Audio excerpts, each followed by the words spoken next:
Hello friends, હું ભાવના મારી રસોઈની ચેનલમાં તમારું સ્વાગત કરું છું.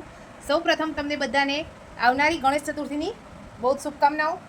તો ચાલો ગણપતિ બાપાના વેલકમ માટે આપણે પણ ચૂરમાના લાડુ બનાવી લઈએ. તો ચાલો રેસીપીની શરૂઆત કરી લઈએ. અહીંયા મેં 1 કિલો જેટલો ઘઉંનો કરકરો લોટ જે આવે છે એ લીધો છે. એની સામે 500 ગ્રામ જેટલી સાકર લીધી છે. તમે અહીંયા ખાંડનો કે ગોળનો પણ ઉપયોગ કરી શકો છો. ઘી લીધેલું છે જે આપણે જરૂરિયાત મુજબ વાપરીશું. તેલ છે જે મોણ માટે આપણે ઉપયોગ કરીશું. જાયફળ પાવડર છે, ઇલાયચીનો પાવડર છે. ડ્રાયફ્રૂટમાં આપણે કાજુ અને બદામ લીધેલા છે. આમાં તમે પિસ્તા, દ્રાક્ષ કે ચારોળીનો પણ ઉપયોગ કરી શકો છો. ચાલો તો હવે આપણે ચૂરમાના લાડુ બનાવવાની શરૂઆત કરીએ. સૌ પ્રથમ આપણે આમાં મોણ કરીશું.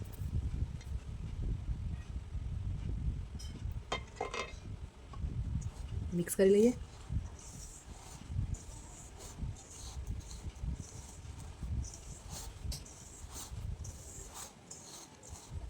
આમાં મોણનું પ્રમાણ આપણે થોડું વધારે રાખીશું. મુઠ્ઠી પડે એ રીતનું મોણ કરવાનું છે. આ રીતની મુઠ્ઠી પડે એ રીતનું મોણ થઈ ગયું છે.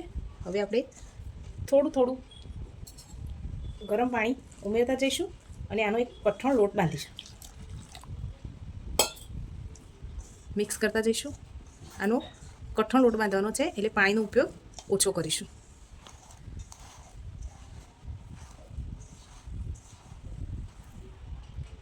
આપણે હવે સાઈડમાંથી આ રીતનો લોટ થોડો થોડો લઈ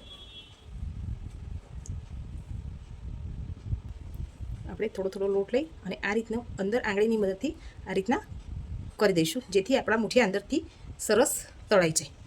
એવી રીતે આપણે બધા મુઠિયા વાળી લઈએ. તમે જોઈ શકો છો.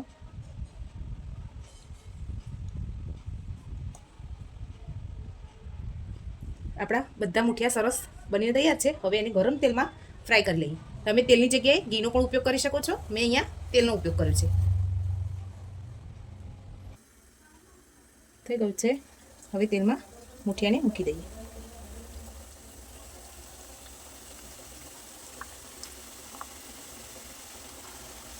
અને ઉતાવળથી ફેરવવાના નથી. એક સાઈડ બરોબર ફ્રાય થઈ જાય પછી આપણે બીજી સાઈડ ફેરવીશું. આ રીતે ગરમ તેલમાં બધા મુઠિયા મૂકી દીધા છે. હવે આપણે આને મુઠિયાને બીજી બાજુ ફેરવી લઈએ. ધીમે ધીમે કરી ચમચીની મદદથી બધા મુઠિયાને બીજી સાઈડ ફેરવી લઈએ, જેથી આપણે બધી જ સાઈડથી સરસ મુઠિયા ફ્રાય થઈ જાય.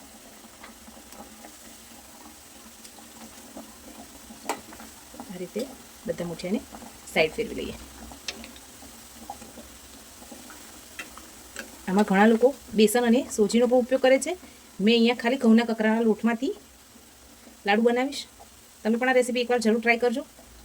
ટેસ્ટમાં એકદમ સુપર બનીને તૈયાર થશે.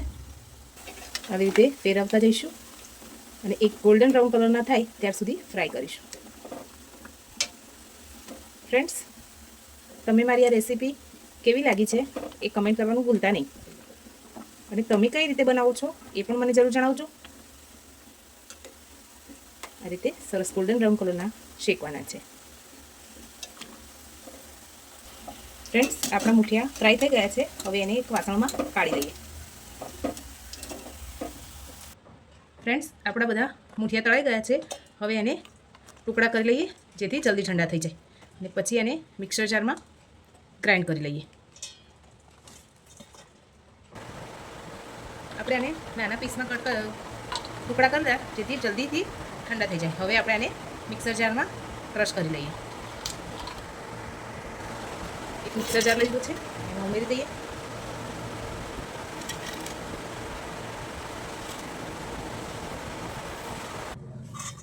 આપણે મિક્સરમાં ક્રશ કરી લીધું છે.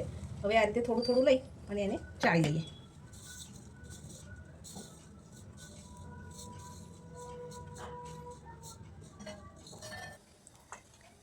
આપણે જે સાકરને દળીને રાખી છે તે ઉમેરી દઈએ.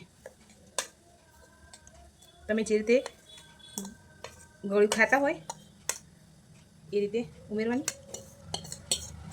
મેં અહીંયા 1 કિલો કકરો લોટ છે તો એની સામે 500 ગ્રામ જેટલી સાકરને દળીને લીધેલી છે. હવે બધું સરસ મિક્સ કરી લઈએ. જાયફળ પાવડર છે એ ઉમેરી દઈશું.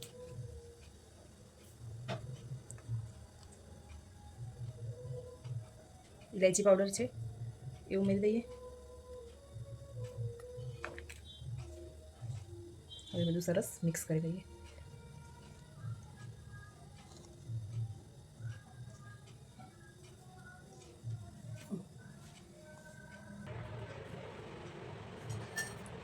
હવે કાજુના ટુકડા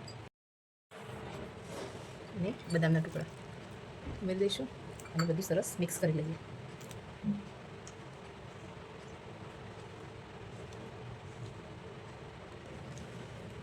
આપણું મિશ્રણ સરસ મિક્સ કરી દીધું છે. હવે એમાં ગરમ કરીને ઘી ઉમેરી દઈએ. હવે બધું સરસ મિક્સ કરી લઈએ. ઘી ગરમ છે એટલે થોડું ધ્યાનથી મિક્સ કરવાનું. જરૂરિયાત મુજબ ઘી ઉમેરતા જઈએ અને મિક્સ કરી લઈશું.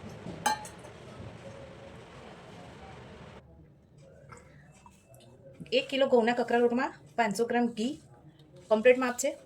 હવે આ રીતે આપણે લાડવા વાળી લઈશું.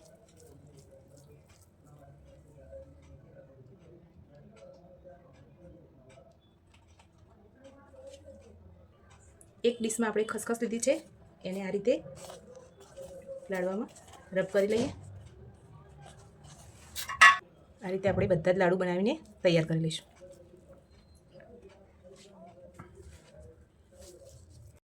ફ્રેન્ડ્સ, આપણા ચૂરમાના લાડુ બનીને તૈયાર છે. આ ગણેશ ચતુર્થી આપણે ઘરે જ બનાવીને ભગવાનને ભોગ ધરાવીશું. તમે પણ મારી આ રેસીપી જરૂરથી ટ્રાય કરજો. લાઇક, શેર અને સબસ્ક્રાઈબ કરવાનું તો ભૂલતા જ નહીં. Thank you for watching.